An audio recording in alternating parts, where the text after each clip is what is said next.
बता दें कि एक बार फिर से बिहार में चौकीदार दफादार मामले को लेकर एक बार फिर से बड़ी खबर सामने आ रही है कि क्या नीतीश कुमार के सामने झुके चिराग पासवान या फिर चौकीदारों के लिए होगा बड़ा ऐलान।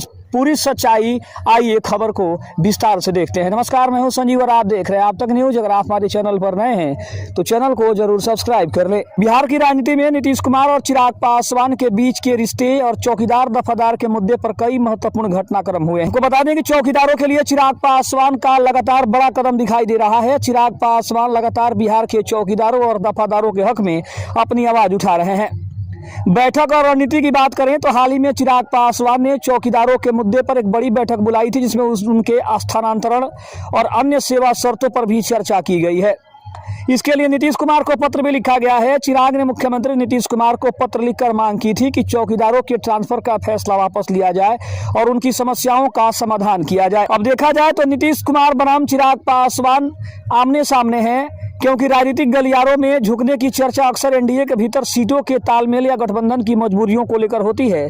अगर गठबंधन की सच्चाई की बात करें तो चिराग पासवान वर्तमान में केंद्र में एनडीए के सहयोगी हैं, जहां नीतीश कुमार की पार्टी जदयू भी शामिल है। हालांकि वे नीतिगत मुद्दों पर नीतीश सरकार की आलोचना करते रहे हैं, लेकिन गठबंधन धर्म के नाते वे साथ भी दिखते। बिहार विधानसभा चुनाव 2025 जिस तरीके से एनडीए ने जीता और जिस तरीके से प्रचंड जीत हासिल हुई, वहां पे कहीं ना कहीं एनडीए की तरफ से यह वादा किया गया था कि चुनाव जीतने के बाद आश्रितों को फिर से वही नियम के आधार पर बहाली दी जाएगी। यानी कि चौकीदार दफादार बहाली को लेकर अब सरकार घिरती नजर आ रही है और उसमें सबसे जो ज्यादा परेशानी में दिख रहे हैं वो केंद्रीय मंत्री चिराग पासवान और उनकी पार्टी है, क्योंकि उनकी पार्टी ने यह भरोसा दिया था कि चुनाव जीतने के बाद चौकीदार दफादार के मुद्दे पर जल्द ही कोई बड़ा फैसला लिया जाएगा, जिसकी उम्मीद अब चौकीदार दफादार जो भी आश्रित परिवार है वो इनकी तरफ टकटकी लगाए हुए बैठे हैं कि आखिर इनकी सरकार कब तक इसके ऊपर कोई बड़ा फैसला करती है। लेकिन अगर देखा जाए बिहार के विकास और अपने बिहार फर्स्ट बिहारी फर्स्ट के विजन के लिए किसी भी मुद्दे पे से समझौता करते चिराग नहीं दिख रहे हैं। बिहार में चौकीदार लंबे समय से अपनी मांगों को लेकर आंदोलन कर रहे हैं। चिराग पासवान ने इस वर्ग को अपना समर्थन देकर एक बड़ा राजनीतिक दांव तो चला है, जिससे आगामी चुनाव में पासवानों और पिछड़े वर्गों को लामबंद करने की कोशिश के रूप में भी देखा जा रहा है।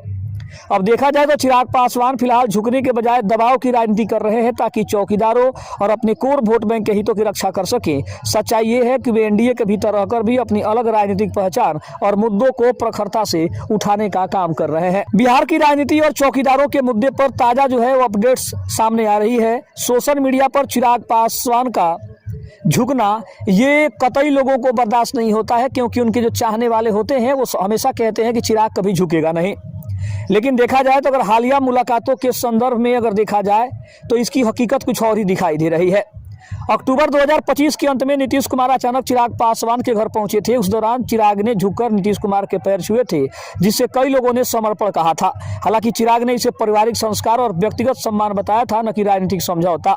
एनडीए के भीतर नीतीश कुमार और चिराग पासवान के बीच सीटों के बंटवारे को लेकर पर्दे के पीछे जो खींचतान चली वो भी लोगों को पता है। नीतीश कुमार ने चिराग की कुछ सीटों पर अपनी दावेदारी भी जताई थी, जिससे तल्खी भी बढ़ गई थी। हालांकि बाद में चिराग पासवान ने उन सीटों पर भी जीत दर्ज की जहां कभी बीजेपी नहीं। लेकिन देखा जाए तो चौकीदारों के मुद्दे पर बिहार सरकार ने एक बड़ा कदम उठाया है, ये देखने वाली बात है।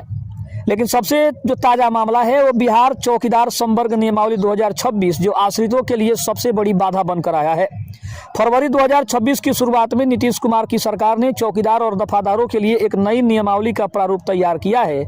नई शर्त ये है कि अब चौकीदार बनने के लिए आपको 10वीं पास होना अनिवार्य कर दिया गया है। भर्ती के लिए जो आयु सीमा है, अगर हम सामान्य वर्ग की बात करें तो 18 से 30 वर्ष का है। चिराग पासवान की पार्टी लोजपा रामविलास के सांसद अरुण भारती और खुद चिराग पासवान ने पूर्व में चौकीदारों के आश्रितों की बहाली के लिए मुख्यमंत्री से बात करना और उनसे बात करने के बाद आश्वासन भी दिया था। चौकीदार संघ की मांग है कि पुरानी आश्रित बहाली की व्यवस्था को फिर से लागू किया जाना चाहिए। लेकिन देखा जाए तो चिराग पासवान ने सार्वजनिक रूप से कहा है कि जब तक बिहार को विकसित नहीं बना लूंगा चैन की सांस नहीं लूंगा, जो संकेत देता है कि वे नीतीश कुमार के सामने पूरी तरह झुके नहीं है, बल्कि गठबंधन की सीमाओं में रहकर अपना संघर्ष उन्होंने जारी रखा है। लेकिन अगर देखा जाए एक बात तो स्पष्ट हो जाती है कि चिराग पासवान ने भले ही चाहे जो भी कहा हो या फिर अभी तक उन्होंने जो भी बातें इस विषय में कही हो, एक बात स्पष्ट है कि चिराग पासवान किसी भी मामले में चौकीदार दफादार बहाली को एक बार फिर से पुनः स्थापित करना चाहते हैं, क्योंकि उनको लगता है कि अगर ऐसा नहीं हुआ तो फिर आने वाले चुनाव में, आने वाले समय में उनको काफ़ी ज़्यादा परेशानियों का सामना करना पड़ सकता है, क्योंकि ये जो मुद्दा है उन्हीं के बिरादरी का है, उन्हीं के समुदाय का है, उन्हीं के कोर वोटर का है। और इसीलिए इस बात को ज़्यादा तूल दिया जा रहा है कि अगर चिराग पासवान इसमें सफल नहीं हुए तो कहीं ना कहीं आने वाले समय में चिराग को सबसे ज़्यादा नुकसान उठाना पड़ सकता है। और ये बात चिराग पासवान और उनकी पार्टी अच्छे से जानती है। खबर तो ये भी है कि 9 फरवरी को पटना में एक बार फिर से चौकीदार दफादार जो संघ हैं वो एक बड़ी धरना की तैयारी कर रहे हैं, जहां पे खबरें आ रही है कि 9 फरवरी को डाक बंगला चौराहे पर ये प्रदर्शन किया जाएगा, जहां पे बिहार के जितने भी आश्रित परिवार हैं वो सभी पहुंचने वाले हैं। तो कहीं ना कहीं अगर देखा जाए तो ये मुद्दा काफ़ी ज़्यादा तूल पकड़ रहा है। अभी विधानसभा का सत्र भी चल रहा है और उसी में इस मुद्दे को उठाया भी गया है। हालांकि संजय पासवान जो कि चिराग पासवान के मंत्री हैं, उनकी पार्टी के मंत्री हैं, उन्होंने भी बिहार के उप मुख्यमंत्री सम्राट चौधरी से इस विषय में मुलाकात की है और उनसे बातचीत की है। हालांकि उन्हें आश्वासन दिया गया है कि चिराग पासवान की पार्टी जो भी मांग उठाकर लेकर आई है और जो भी मांगे वो कर रही है उसके ऊपर विचार किया जाएगा। और आश्वासन ये मिला है कि जल्द ही इसके ऊपर कोई बड़ी कार्रवाई की जाएगी और इस नियम को एक बार फिर से कहीं ना कहीं गहन परीक्षण करने के बाद इसके ऊपर बड़ा विचार किया जाएगा। लेकिन अगर देखा जाए तो ये तमाम जो सवाल है, जो तमाम बातें हैं, वो भविष्य के गर्त में है। सबसे बड़ा सवाल यही है कि चिराग पासवान से लोगों को उम्मीदें हैं और इस उम्मीद को पूरा करना चिराग पासवान का ही काम है। और ये बात चिराग अच्छे से जानते हैं। शायद यही कारण है कि चिराग पासवान किसी भी कीमत पर अपने कोर वोटर को खोना नहीं चाहते हैं। और चिराग ने बार बार इस बात की ओर इशारा किया है कि उन्होंने मुख्यमंत्री नीतीश कुमार से भी मुलाकात की इस विषय में।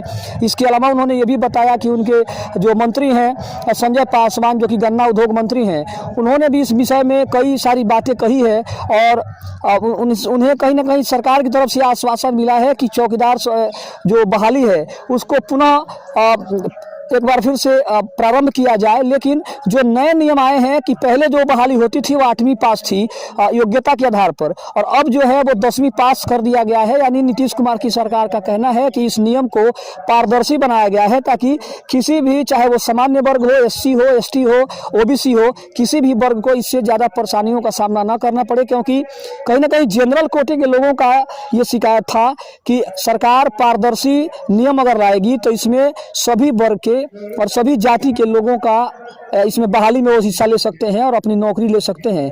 लेकिन जब से ये नियम आया है बिहार संवर्ग नियमावली 2026, उसके बाद से जो पासवान समुदाय के लोग हैं, जो आश्रित परिवार हैं, जो पिछले कई वर्षों से इस सेवा कर रहे थे, लोगों की सुरक्षा कर रहे थे, गांव की रक्षा कर रहे थे, उनका मानना है कि ये उनके हक को छीनने का मामला है, उनका हक इससे छीना जा रहा है। तो कहीं ना कहीं ये बात सभी को पता है कि इस जो नया नियम आया हुआ है, इस नियम में उन लोगों को ज़्यादा परेशानियां हैं, उन लोगों को ज़्यादा परेशानी दिख रही है जो लोग पहले से इस नौकरी को करते आ रहे थे। और जब से चाहे वो योग्यता की बात करें, चाहे वो शैक्षणिक की बात करें या फिर हम फिजिकल बात करें, तो कहीं ना कहीं ये देखने में मिल रहा है कि सबसे ज़्यादा जो खुशी है वो जनरल कोटे के लोगों को है, क्योंकि उन्हें भी मौका मिल रहा है इसमें बहाली में हिस्सा लेने का, अपनी नौकरी लेने का। लेकिन अगर दुख की बात हम करें तो चिराग पासवान के जो भी पासवान वोटर हैं, SC है, ST है, OBC हैं, इनको सबसे ज़्यादा ये लग रहा है कि जब जनरल हो जाएगा तो कहीं ना कहीं इसमें जनरल कोटे के भी लड़के आएंगे, जनरल कोटे के भी लोग आएंगे, तब जाकर इनकी परेशानियां और ज़्यादा बढ़ जाएंगी और इन्हें पता है कि शायद तब इन्हें नौकरी मिलना काफ़ी मुश्किल हो सकता है। खबर आपको कैसी लगी कमेंट में ज़रूर बताइएगा। तब तक के लिए धन्यवाद। जय हिंद, जय भारत।